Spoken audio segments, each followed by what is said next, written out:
Welcome back to Pokemon Episode Summaries. Today, I'll be doing the first episode of Season 2, The Orange Islands Arc, Episode 83, Pallet Party Panic. The episode begins with Ash and the gang having arrived back at Pallet Town, and Oak having decided to have a party to celebrate Ash making it as far as he did in the league, even though it was only into the top 16, but whatever. Oak thinks it's a big enough accomplishment as he proceeds to host a toast, telling everyone the fact that Ash had finished in the top 16. Ash then thanks all of Pallet Town for cheering him on, implying that they must have already known that he was top 16, but then kneels down to give a more important thank you to his Pikachu, who was so instrumental in all of his victories. After Oak completes the toast, he informs everyone that it was time to eat, much to everyone's excitement. Brock especially, as he immediately began chowing down on some meat. Pause on that. Misty, much like how she criticized Ash for not letting his Pokemon eat at the buffet back during the Pokemon League, insists to Brock that all their Pokemon were probably hungry as well, and he agrees as the two of them send out all of their Pokemon, with Ash soon following. And I mean all of their Pokemon. We get to see each and every one. I'm gonna go Pokerap style here. Onix, Pidgeotto, Geodude, Zubat, Vulpix, Psyduck, Squirtle, Staryu, Bulbasaur, Goldeen, Charizard. Yeah, I'm just kidding, not Charizard. They sent out every Pokemon aside from him. Ash was going to initially send him out, but Misty and Brock were heavily against the idea, reminding Ash of all the numerous times that Charizard had disobeyed him. Ash certainly didn't have to think long to recall all these times, as he did, especially with the most recent one happening at the end of the Pokemon League. These memories caused him to agree, as the Pokemon then began eating and playing around, with Psyduck and Vulpix and Bulbasaur playing together, Pidgeotto flying with Zubat. It was awesome. As for Ash, he was getting hungry as well, and hadn't had a single bite to eat yet, so he ran up to one of the stands, which was, coincidentally, being ran by Team Rocket in a disguise. How did they break into Oak's lab? Who knows. Shockingly, they didn't appear to have an evil plan this time, though, as they were genuinely enjoying cooking all the food. Well, they didn't appear to have an evil plan, at least at first, but when they saw Ash, they instantly got an idea.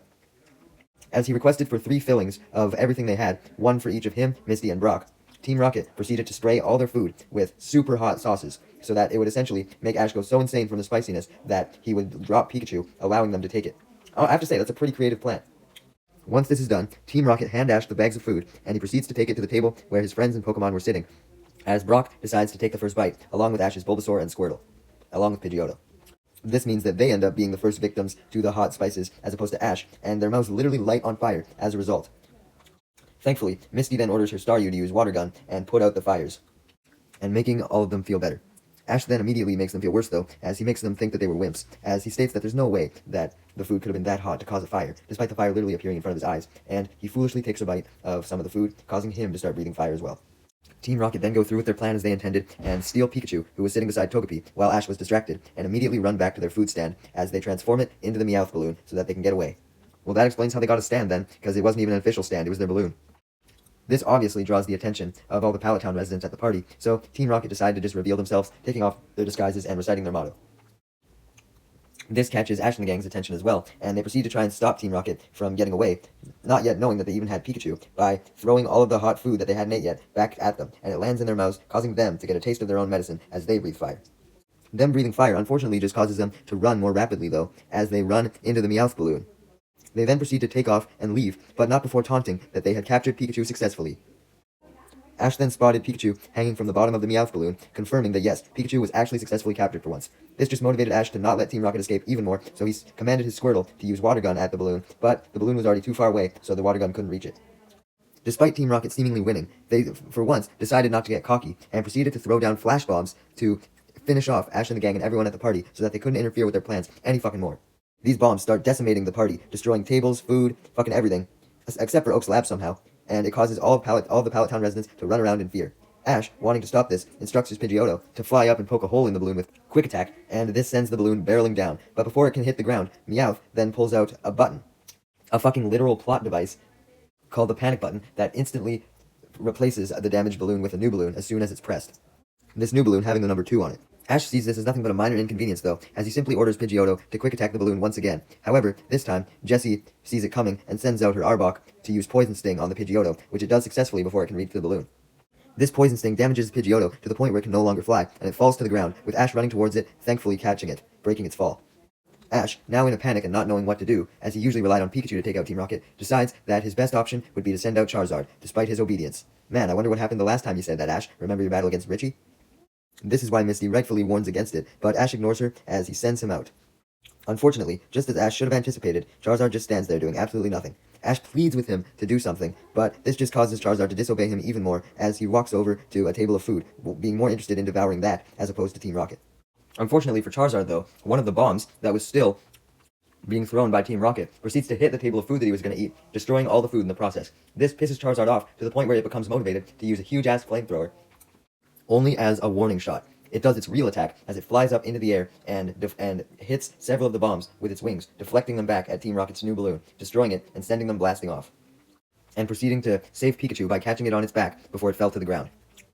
When it flies back down, Ash tries to recall it, foolishly thinking that Charizard had decided to now obey him after all, but he should know by now that Charizard only acted on its own, and this time it decided to intervene solely out of wanting revenge for what happened to its food and wanting to impress all of the Pallet Town residents, which it continued to try to do even after it landed, as it showed off its skills by destroying all of the tables at the party, destroying several food stands, and causing just general chaos and everyone to run. Despite this frightening the Pallet Town residents as opposed to impressing them, Charizard thought that it was going to impress them because he was so strong. Ash's mom was the only one who wasn't either mad or frightened, as she instead just laughed with confusion at what the fuck Charizard was doing. Meanwhile, it was revealed that Team Rocket had blasted off into a high tree that was impossible to get down unless they took a very high fall. Suddenly, Jessie feels something peck her, and she tells James and Meowth about this, as suddenly a whole bunch of Pidgey and Pidgeotto show up around them.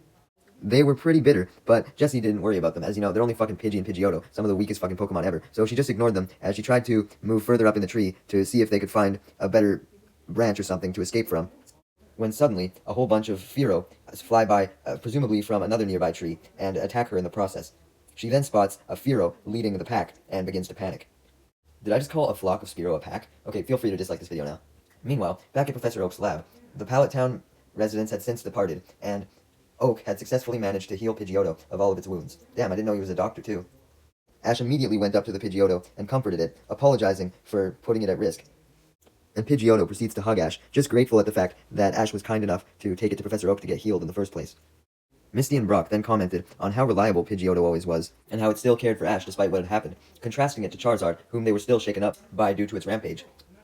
Ash replies that he didn't want to be reminded of the Charizard incident right now, stating that he was sure he would be able to control him eventually. Yeah, sure, Ash, I'm sure you were absolutely positive.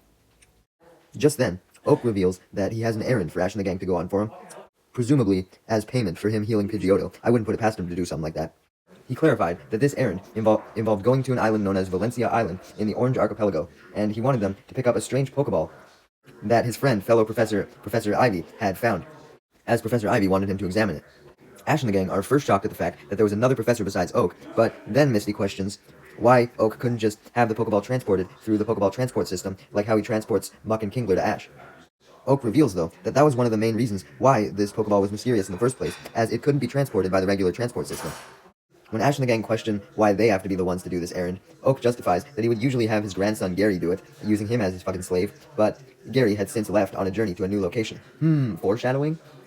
Ash and the gang decide to accept Oak's request, because Ash wanted to find out the mystery of this Pokeball, but the primary reason was simply that they all wanted to go to an island. Ash wanted to surf with Pikachu, probably being reminded of Puka from episode 69. Misty wanted to go to the beach to suntan, and Brock wanted to go to the beach to find a whole bunch of beautiful girls. What else did you expect? Misty, Brock, and Ash then say goodbye to Professor Oak, Ash's mom, and Mr. Mime as they head into the forest to begin their trek to the island.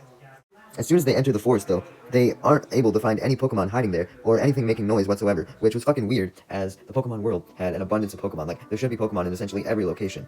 And there was none here, seemingly. Suddenly, though, Pikachu looks up to the sky and spots a whole bunch of Spearow approaching him, as he likely gets PTSD from episode 1, as he begins to panic, which alerts Ash and the gang of the Spearow as well. Thankfully, due to being alerted in time, they're able to duck and dodge the Spearow as they fly by, along with a large Fearow, although the Fearow did get awfully close to them. Ash questions why the Spearow and Fearow seem to be so angry, trying to swoop down at them, and proceeds to pull out his Pokedex and ask it about a Fearow to see if it had any information. But all the Pokedex revealed was that the power of Fearow's beak was tremendous. Whoa, no shit, thanks. I thought this Pokedex was supposed to be upgraded with more information. Is this really all the information they had on fucking Fearow? Anyways, with the Pokedex being useless, Ash tries to think of why Fearow and Spearow would be attacking them without its help, and this leads him to remember back to episode 1, when he pissed off that Spearow by throwing a rock at it, and then it proceeded to call the rest of its flock and have them try and kill Ash and Pikachu. How could he forget that? It's one of the most iconic moments of the entire anime. But anyways, Ash then realized that this Spearow was likely attacking them because it was the same Spearow that he had attacked beforehand, and due to them not getting their revenge in episode 1, due to Pikachu stopping them, they wanted to get their revenge now. Especially since the Spearow had now evolved into Fearow, thus becoming stronger. While Ash was remembering all this, though, this left him distracted and caused him to forget that the Fearow could in fact come back, and the Fearow did come back, swooping at him yet again. Due to their unpreparedness, Ash and Pikachu were successfully scooped up by the Fearow this time, as they hung by its feet. They didn't remain in Fearow's grasp for long, though, as Ash ordered Pikachu to use Thunderbolt on the Fearow, which it did, also shocking him in the process, but the important thing was that this caused the Fearow to fall to the ground in defeat. But this also meant that Ash and Pikachu would fall to the ground, as now no one was holding them up. So they fell to the ground, and coincidentally landed in the same tree that Jessie and James were currently stuck in, along with all the Pidgey and Pidgeotto. Jessie then explains that the reason why they haven't attempted to get down from the tree yet was because if Team Rocket left, then that would leave the Pidgey and the Pidgeotto vulnerable to an attack from the Fearow and Spearow, who were too afraid to attack due to Team Rocket being there, because they were essentially cowards around humans. Suddenly, Misty and Brock show up, having found Ash in the tree, and they obviously question what the fuck he was doing with Team Rocket inside the tree. Ash explains the situation to them, and adds that after finding out that the Pidgey and Pidgeotto were in danger from the Spearow, he wanted to do everything in his power to help them. He then proceeded to ask Team Rocket for their help, assuming they would, since they were seemingly now kind enough to sacrifice their freedom to protect the Pidgey and Pidgeotto, as otherwise they could have attempted to jump down by now. However, it could have also been possible, and I think this is more likely, that Team Rocket likely just didn't want to upset the Pidgey and Pidgeotto, so they decided to stay up. Regardless, though, Team Rocket really wanted to get down from the tree now, so they agreed to help Ash, even though Meowth warned otherwise. Though only under the condition that they would be set free from the tree with Ash's help. Ash consented, coming up with an idea to have this benefit both Team Rocket and himself. If he was able to get Team Rocket out of the tree, then that would likely alert the Fearow and Spearow, and they would chase after them, as opposed to the Pidgey and Pidgeotto, allowing the Pidgey and Pidgeotto to escape from the tree without being attacked. Ash proceeds to agree to Team Rocket's condition, and jumps on the branches, causing the tree to shake and Team Rocket to fall out. Wow, what a genius plan to get them out. They could have just done that themselves. But anyways, Team Rocket had now fallen out of the tree and were severely injured, so they were very mad at that. But they then got even more mad as the Fearow and Spearow started to chase them around, just as Ash had expected. With Team Rocket now running away with the Fearow and Spearow in tow, Ash informed the Pidgey and Pidgeotto that it was now safe for them to leave the tree. However, they were still scared as fuck. So Ash sent out his Pidgeotto to give them some motivation, which it was able to do due to its good leading skills, and proceeded to lead them out of the tree, going first so that it could convince the Pidgey and Pidgeotto that it was indeed safe. However, it unfortunately wasn't safe, as by this point, the Fearow and Spearow had dealt with Team Rocket and had made their way back. And Fearow was pissed, so it instantly went for the now leader of the Pidgey and Pidgeotto pack, Ash's Pidgeotto, with its sharp beak that the Pokedex had warned about, and this resulted in Pidgeotto falling down to the ground, with Ash thankfully coming up to it, right as it fell, to try and comfort it. Ash tried to get Pidgeotto to return to its Pokeball, as it was severely weakened by Fearow's attack. However, the Pidgeotto refused, as it looked up and saw the Fearow now advancing towards the rest of the Pidgeotto and Pidgey to try and attack them as well. It felt instant loyalty and attachment to all them, now being their leader, just as it had felt instant loyalty and attachment to Ash. So he didn't want to retreat if it meant that his flock was now in danger. So he used all of his power to get back up and somehow evolve into his final form, Pidgeot. Perhaps out of pure will, as Ash looks on in amazement and uses his Pokedex, which tells him that Pidgeot was twice the size of a goddamn human. Damn, now that's an interesting fact. Pidgeot then requests Ash and Pikachu's help with saving the Pidgey and Pidgeotto, so they oblige, hopping on Pidgeot's back. They fly up to the Fearow, and Pidgeot uses 3 gusts in succession, along with a quick attack, to severely weaken the Fearow. With the Fearow distracted from these attacks, Pikachu takes the opportunity to go from Pidgeot's back to Fearow's back and shock the Fearow, sending it plummeting down. This also causes Pikachu to plummet down though, but thankfully Pidgeot swoops in and manages to catch him. With Fearow falling down, Ash takes the opportunity to try and catch it, wanting a new Pokemon, but unfortunately the Fearow manages to deflect the Pokeball with its wing, and its renewed anger gives it enough energy to fly back up and try and attack Pidgeot once again. In a Deus Ex Machina moment though, all of the Pidgey and Pidgeotto, now respecting the Pidgeot as their leader and wanting to save it, decide to all team up and go against the Fearow, circling it and unleashing a barrage of attacks. Their united power is finally enough to scare off the Fearow as it flies away for good this time. Well, at least hopefully for good, as Ash noted that there was still a likely possibility that the Fearow would return after they left. So, when they landed on the ground, Ash instructed Pidgeot to stay behind with the Pidgey and Pidgeotto and protect them in case Fearow ever did come back. The Pidgeot happily agrees as it flies off to join them, and Pikachu and Ash wave goodbye to their longtime friend, with Ash adding that he would come back to check on Pidgeot to make sure it was doing good after they got back from Valencia Island. Yeah, spoiler alert, he never does that, so this actually ends up being Pidgeot's pretty much permanent goodbye in the series. So, Ash had lost yet another Pokemon, leaving him with only, really, because Charizard didn't obey him, he was left with really only Pikachu, Bulbasaur, and Squirtle at this point, along with Muck, Kingler, and Tauros at Oak Slap. Anyways, the episode ends with Pidgeot, the Pidgeotto, and the Pidgey leaving for the skies, Ash and the gang leaving for Valencia Island, and Team Rocket still being chased by all of the Spearow, revealing why they didn't join the Fearow in the final battle.